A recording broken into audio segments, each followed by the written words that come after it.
दोस्तों, क्या आप भी उनमें से एक हैं जो ये मानते हैं कि अगर आपको अमीर बनना है, अगर आपको एक अच्छी लाइफस्टाइल जीनी है, अगर आपको अपना एक अच्छा रिटायरमेंट प्लान करना है तो आपके पास बहुत ज़्यादा पैसा होना चाहिए, तब आप सेव कर पाओगे, तब आप अपने पैसों को इन्वेस्ट कर पाओगे। अगर आप भी ऐसा सोचते हो कि अमीर बनने के लिए बहुत ज़्यादा पैसा होना ज़रूरी है, तो यकीन मानिए आपका ऐसा सोचना गलत है। क्योंकि अमीर बनना इस बात पर तय नहीं होता है कि आप कितना ज़्यादा कमाते हो, वो इस बात पर तय होता है कि आप जो कमाते हो उसके साथ आप बेसिकली क्या करते हो। मैक्सिमम लोग बेसिकली इन्वेस्ट कह लो या सेविंग कह लो, वो इसलिए नहीं करते हैं क्योंकि वो कहते हैं कि जब हमारी इनकम 50% और बढ़ जाएगी या फिर 70% या यहाँ से 100% जब हमारी इनकम बढ़ जाएगी तो हम बचाना शुरू करेंगे, तो हम अपने पैसों को इन्वेस्ट करना शुरू करेंगे। लेकिन अगर ऐसा आप भी सोचते हो तो कहीं ना कहीं आप भी बहुत बड़ी गलती कर रहे हो। हमारी जो आज की बुक है वो आपको यही सिखाने वाली है कि कैसे आप भी अपने फाइनेंशियल्स को प्लान करके आप भी जो है वो एक बहुत, अगर आपकी सैलरी इतनी ज़्यादा नहीं भी है तो भी आप उससे अमीर बन सकते हो, उससे आप एक अच्छी वेल्थ इकट्ठी कर सकते हो। हर कोई अपनी लाइफ में चाहता है कि जब वो रिटायर हो तो उसके पास अच्छा कॉर्पस हो ताकि उसकी आगे की लाइफ अच्छे जी सके, वो अपने बच्चों की अच्छी सी पढ़ाई कर सके, अपनी फैमिली को एक अच्छी जो है वो लाइफ स्टाइल दे सके। हर कोई यही चाहता है। लेकिन क्या आपने इस बारे में अभी तक सोचा है? क्या आपने अभी अपने फाइनेंसेस के बारे में सोचा है कि भविष्य में आप कहाँ पहुँचने वाले हो, या आप क्या ऐसा कर सकते हो ताकि आप जो है वहाँ तक पहुँचो? अगर आपने ऐसा नहीं सोचा है तो आज की ये जो बुक समरी है ये आपको एक ब्लूप्रिंट देने वाली है कि कैसे आप भी अपनी जॉब के साथ में रहते रहते, या कैसे आप जो भी आपकी इनकम है उसके साथ में ही आप कैसे एक शुरुआत कर सकते हो, अपने फाइनेंसेस को आप प्लान कर सकते हो और अपने गोल्स आप अचीव कर सकते हो। दोस्तों, आज की जो हमारी बुक है उस बुक का नाम है द वेल्दी बार्बर, और इस बुक को लिखा है डेविड चिल्टन ने। दोस्तों, डेविड चिल्टन को तब जाके पता चला जब उनके बच्चे का जन्म होने वाला था, उससे 4 महीने पहले वो एक दिन परेशान हो गए क्योंकि उन्होंने एक दिन मैगज़ीन में बेसिकली पढ़ा कि कुछ प्लान्स के बारे में कि आप रिटायरमेंट आपको प्लान करना चाहिए, आपको इंश्योरेंस आपको प्लान करने चाहिए, अपने होम की ईएमआईज़ आपको प्लान करनी चाहिए। वो जब इस तरीके से अपने गोल्स, फाइनेंशियल गोल के बारे में जब उन्होंने पढ़ा कि आप सब कुछ ये कर सकते हो अपनी लाइफ में, तो वो परेशान हो गए क्योंकि उनकी लाइफ स्टाइल अच्छी थी, वो अच्छी जॉब भी कर रहे थे, लेकिन उसके बावजूद उनकी सेविंग्स वगैरह कुछ नहीं थी और भविष्य में उनके कैसे भविष्य के गोल्स उनके पूरे होंगे उनको उसका कोई भी आइडिया नहीं था। अपने फाइनेंस को उन्होंने कुछ प्लान ही नहीं किया था बेसिकली, तो वो परेशान हो गए। उनके दिमाग में एक आइडिया आया कि यार उनको भी अपने फाइनेंसेस को प्लान करना चाहिए, उनको भी अपने गोल्स को प्लान करना चाहिए कि ताकि अपने रिटायरमेंट, अपने बच्चों की एजुकेशन, अपने बच्चों का जो भविष्य है, अपनी फैमिली की जो लाइफ स्टाइल है फ्यूचर की, उसको उनको प्लान करना चाहिए।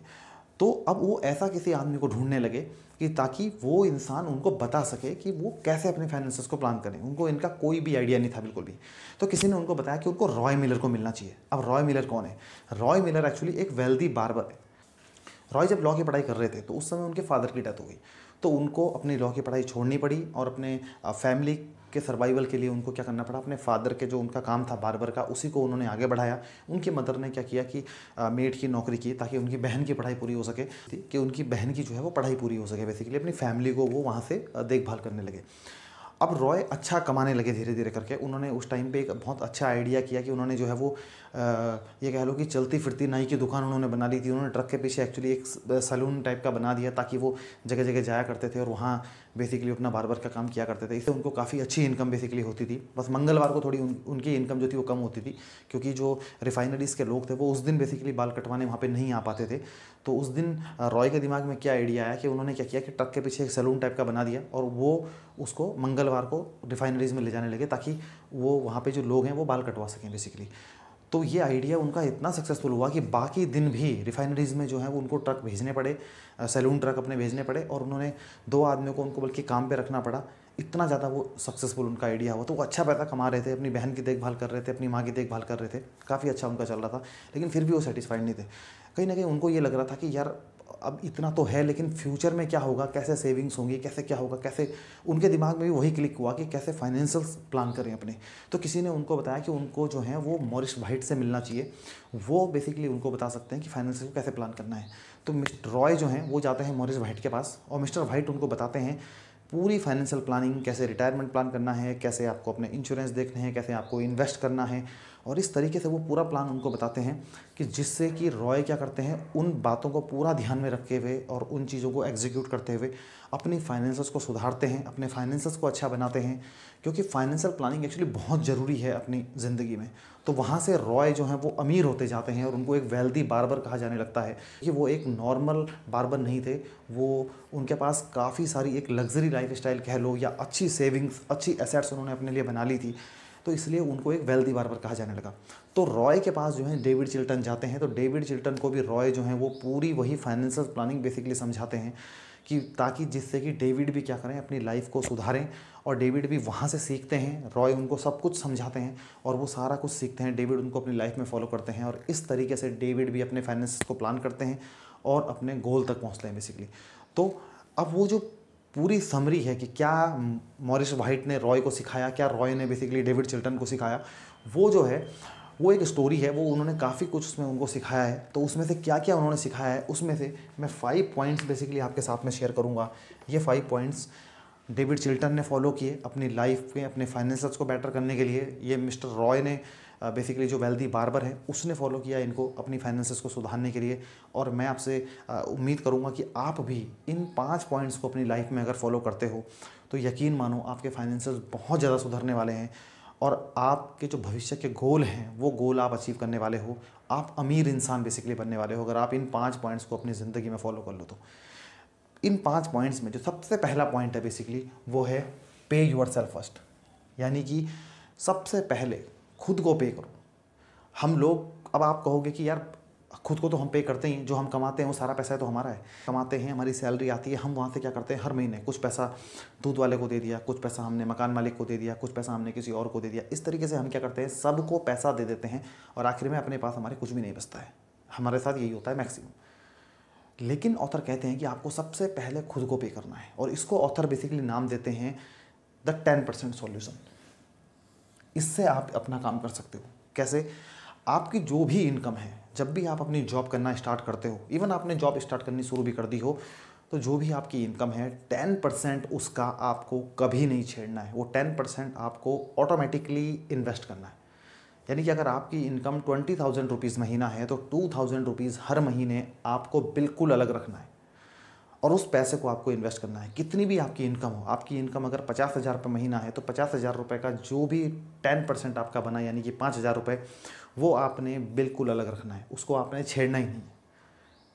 इसको आप किस तरीके से इन्वेस्ट कर सकते हो, उस 10% को आप इन्वेस्ट कर सकते हो म्यूचुअल फंड में, आप इन्वेस्ट कर सकते हो, आप रियल एस्टेट में इन्वेस्ट कर सकते हो। म्यूचुअल फंड में आप SIP के द्वारा, सिस्टमैटिक इन्वेस्टमेंट प्लान से आप हर महीने आप एक अमाउंट डिसाइड कर लेते हो, तो उतनी तारीख को आपके बैंक अकाउंट से वो अमाउंट डिडक्ट हो जाएगी और आपके जो म्यूचुअल फंड की जो प्रोसेस है वो उससे कंप्लीट हो जाएगी और इस तरीके से हर महीने ऑटोमेटिक प्रोसेस ये हो जाएगी, आपको उसमें अलग से कुछ भी नहीं करना है। ये सबसे बढ़िया तरीका है कि इस प्रोसेस को ऑटोमेट कर दो कि जो 10% आपकी इनकम का है वो ऑटोमेटिक आपका म्यूचुअल फंड में आपका इन्वेस्ट हो जाए।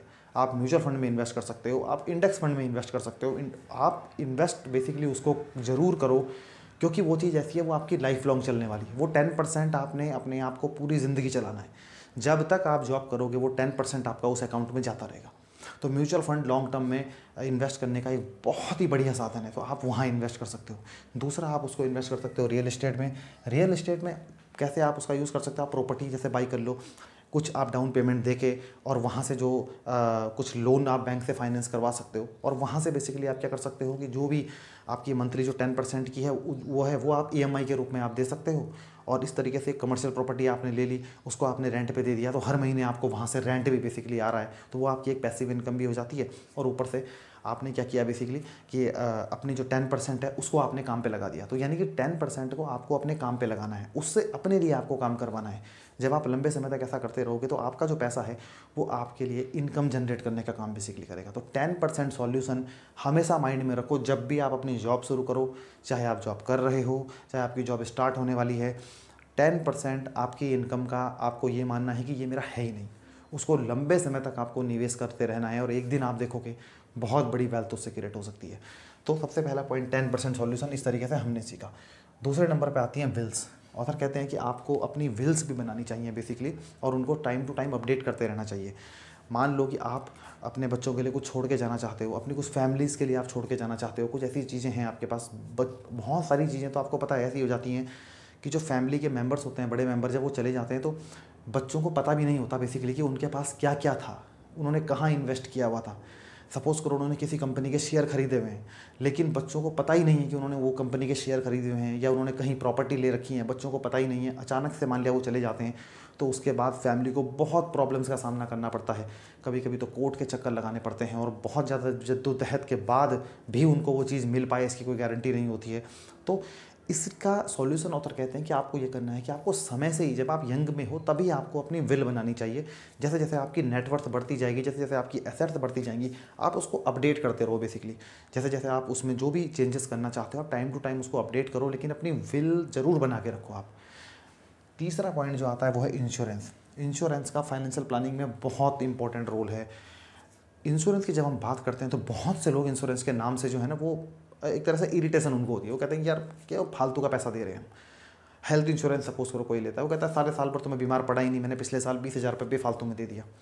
लेकिन वो ये नहीं जानते कि अगर कभी ऐसी सिचुएशन आ गई कि कभी किसी को एडमिट होना पड़ गया हॉस्पिटल में, और हम जानते हैं कि हॉस्पिटल के एक्सपेंसेस कितने ज़्यादा हैं। अगर हम इंडिया की बात करें तो लगभग 14% के रेट से इन्फ्लेशन जो है वो हेल्थ सेक्टर में काम कर रही है। हमारे हॉस्पिटल के एक्सपेंसेस इतनी तेज़ी से बेसिकली बढ़ रहे हैं। तो आप सोचो कि कितना इंपॉर्टेंट है इंश्योरेंस आपकी लाइफ में। दूसरा इंश्योरेंस हम देखें, सबसे पहला इंश्योरेंस जो है जो आपको ध्यान में रखना चाहिए वो है आपका हेल्थ इंश्योरेंस, जो आपको करवाना ही करवाना है। अपनी फैमिली का आपको हेल्थ इंश्योरेंस जरूर करवाना है। कभी भी अगर ऐसी नौबत आई कि आपको कभी हॉस्पिटलाइजेशन की नौबत अगर आ गई, तो आपकी जो फैमिली मेम्बर्स हैं उनके ऊपर इतना बर्डन आ जाएगा, जो भी सेविंग्स होंगी, जो भी सब कुछ होगा, आपने कुछ इन्वेस्ट किया हुआ होगा, सारा पैसा आपको वहाँ लगाना पड़ जाएगा। और तो और बल्कि हम देखते हैं कि ऐसे में कर्ज तक इंसान को लेना पड़ जाता है हॉस्पिटल के बिल चुकाते हुए। तो इस सिचुएशन से बचने के लिए आप हेल्थ इंश्योरेंस ले सकते हो। हेल्थ इंश्योरेंस आप जितनी छोटी उम्र में ले लो उतना आपके लिए बल्कि अच्छा है, क्योंकि जैसे जैसे आपकी एज बढ़ती है प्रीमियम भी आपके जो है वो बढ़ते रहते हैं। और उसमें बीमारियां भी क्या होता है, बढ़ती उम्र के साथ में बीमारियां होने के चांसेस ज़्यादा होते हैं, तो उसके लिए उसके प्रीमियम बहुत ज़्यादा हाई होते हैं। तो आप इसलिए पहले से ही लेना स्टार्ट कर दो, तो आपको हेल्थ इंश्योरेंस जरूर लेना चाहिए। दूसरा है basically life insurance. Life insurance बहुत ज़रूरी है आपका, जिसको हम कहते हैं कि एक टर्म प्लान आपको जरूर लेना चाहिए। इंश्योरेंस, सही इंश्योरेंस लेना जरूरी है। हम बहुत सी इंश्योरेंस पॉलिसियाँ ऐसे ले लेते हैं कि जो बिल्कुल हमारी फाइनेंशियल प्लानिंग को मैच ही नहीं करती हैं। हमको कोई बेच जाता है बस क्योंकि उसको कमीशन ज़्यादा मिल रहा था। आपको इंश्योरेंस के फालतू पचड़ों में नहीं पड़ना है। आपको हेल्थ इंश्योरेंस आपने ले लिया, एक आपको टर्म प्लान जरूर लेना है। टर्म प्लान मतलब कि कभी अगर आपको कुछ हो जाए तो आपकी फैमिली के लिए उनको दर दर भटकना ना पड़े, आपकी फैमिली को सर्वाइवल के लिए उनको परेशानियां ना हो। इसलिए जब आपके जाने के बाद उनको क्या होता है कि इंश्योरेंस कंपनी की ओर से एक मुश्त रकम थोड़ी सी उनको मिल जाती है, तो उससे उनको बहुत बड़ी हेल्प मिलती है आगे अपने जीवन को चलाने के लिए। तो आपको एक टर्म प्लान जरूर करना चाहिए। और आजकल तो बहुत ही मामूली प्रीमियम पे 600-700 रुपये महीने दे के भी इवन आप 1 करोड़ रुपये का टर्म प्लान ले सकते हो। अगर आपकी एज जो है वो कम है, बढ़ती उम्र के साथ प्रीमियम बढ़ता रहता है।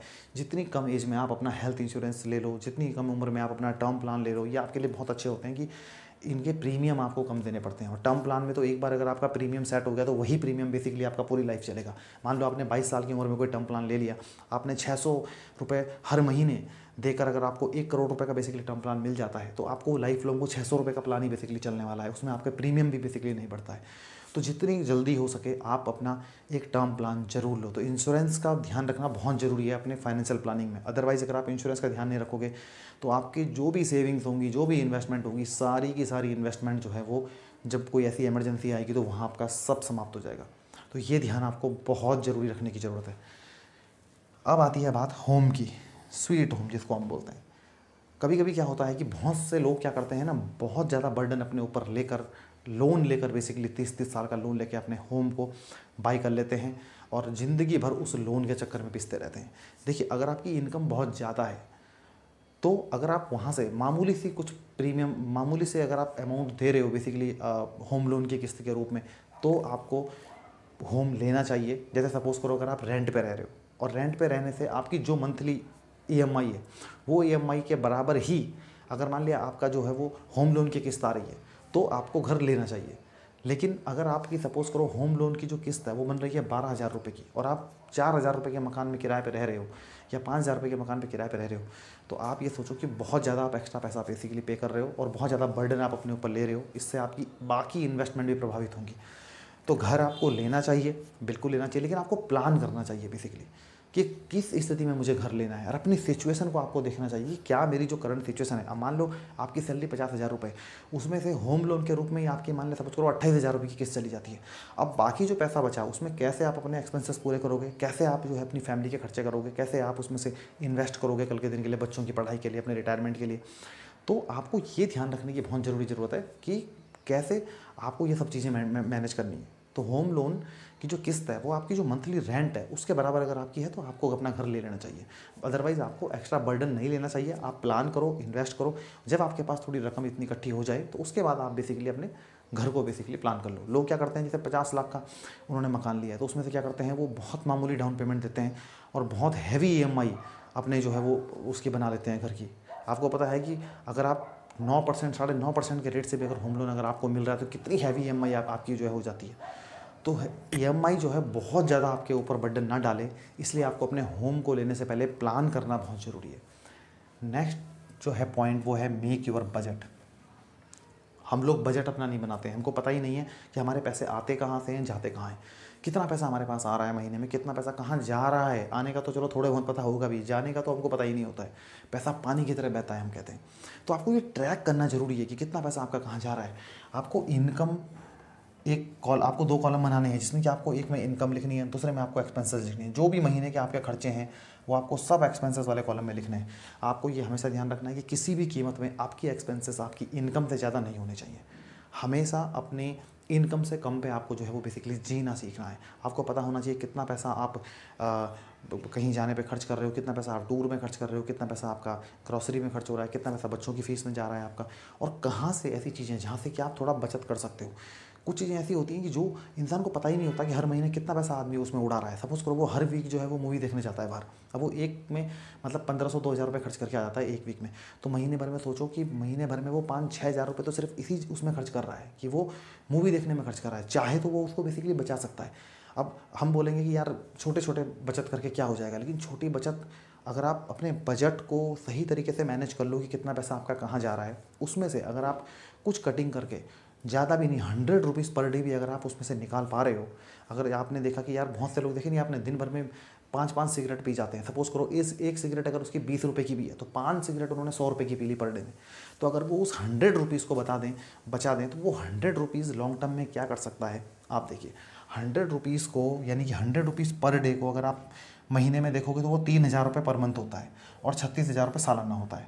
तो 3,000 रुपये पर मंथ की अगर आप एक SIP करते हो म्यूचुअल फंड में, 3,000 रुपये पर मंथ, और अगर आप ऐसा अगले 15 साल तक अगर करते रहोगे, जिसमें कि आपको 12% का रिटर्न, अगर हमने कैलकुलेट किया कि 12% का रिटर्न अगर आपको म्यूचुअल फंड देता है तो आपकी जो टोटल इन्वेस्टमेंट होगी इन 15 सालों में वो होगी 5,40,000 रुपये, और जो आपकी मैच्योरिटी वैल्यू होगी 15 साल बाद वो होगी 15,13,728 रुपये बेसिकली आपकी जो है वो हो जाएगी।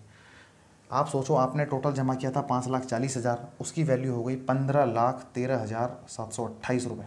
आप सोचिए, यानी कि 100 रुपीज़ पर डे एक दिन आपका 15 लाख बन सकता है 15 सालों में। और अगर आप इसी को कंटिन्यू करते रहोगे 3,000 रुपये पर मंथ को अगले 20 सालों तक अगर आपने कंटिन्यू कर लिया, तो आपकी जो इन्वेस्टमेंट है उसकी मैच्योरिटी वैल्यू हो जाएगी 29,97,000 रुपये लगभग। 25 सालों तक अगर आपने ऐसा कर लिया तो उसकी वैल्यू हो जाएगी 56,92,000 रुपये लगभग। और अगर आपने 30 साल तक वही 100 रुपये कंटिन्यू रखे तो आप बना सकते हो 1,05,89,741। अगर आपने उसको 30 साल तक कंटिन्यू रखा तो आप जो वेल्थ बना सकते हो वो लगभग 1 करोड़ रुपए की वेल्थ आपके बन सकती है। 1 करोड़ से भी ऊपर की वेल्थ आपकी इकट्ठी हो सकती है। अब आप सोचो 100 रुपीज़ पर डे कितना बड़ा बदलाव लेके आ सकता है आपकी ज़िंदगी में अगले 30 सालों में। 100 रुपये पर डे, अगर आप अभी आपकी उम्र 30 साल है, 60 की उम्र तक आप अगर रिटायर होगे, आप 100 रुपये पर डे अगर बचा लेते हो तो लॉन्ग टर्म में 30 साल में आप 1 करोड़ रुपये अपने पोर्टफोलियो को आप पहुँचा सकते हो। आप सोचो तो छोटे छोटे कहाँ से आप बचत बेसिकली कर सकते हो। तो बजट बनाओ, कहाँ से आप पैसा बचा सकते हो। किन चीज़ों को फालतू खर्चे ले रखे हैं जिनको आप यूज़ ही नहीं करते हो, उनमें आप कटौती कर सकते हो, वहाँ से आप बचा सकते हो और उस पैसे को आप इन्वेस्ट कर सकते हो। तो हमने ये सीखा कि आपको 10% सॉल्यूशन सबसे पहले ध्यान में रखने की ज़रूरत है कि जो 10% है अपनी इनकम का, उसको आप लॉन्ग टर्म तक म्यूचुअल फंड में इन्वेस्ट करते रहो। आप चाहो तो रियल एस्टेट में इन्वेस्ट कर सकते हो, अपनी विल्स आपको बनानी ज़रूरी है। इंश्योरेंस आपको ज़रूर लेना है और इंश्योरेंस में भी आपको बहुत सोच समझ के इंश्योरेंस लेना है। गलत पॉलिसीज़ का चुनाव आपको नहीं करना है। आपको हेल्थ इंश्योरेंस लेना है, आपको लाइफ इंश्योरेंस लेना है। होम जब आप खरीदो तो उसके लिए आपको पहले प्लान करने की ज़रूरत ज़रूरी है कि बिना प्लान किए हुए मत लो, एक्स्ट्रा बर्डन लेके होम लोन मत लो। जब तक आपकी स्थिति इस स्थिति में नहीं पहुंचती है कि आप होम लोन ले सको और बड़ी आसानी से उसकी किस्त दे सको, तब तक आपको होम लोन नहीं लेना चाहिए। अपना बजट आपको बनाना बहुत ज़रूरी है। अपनी इनकम को ट्रैक करो, अपनी एक्सपेंसेस को आप ट्रैक करो और आप जितना भी पैसा वहाँ से बचा सकते हो उसको बचाओ और उसको आप इन्वेस्ट करना बेसिकली स्टार्ट करो। और इस तरीके से जब आप ऐसा करोगे तो आप लॉन्ग टर्म में देखो कि बहुत अच्छी वेल्थ आप क्रिएट कर पाओगे, अपने सारे गोल आप पूरे कर पाओगे।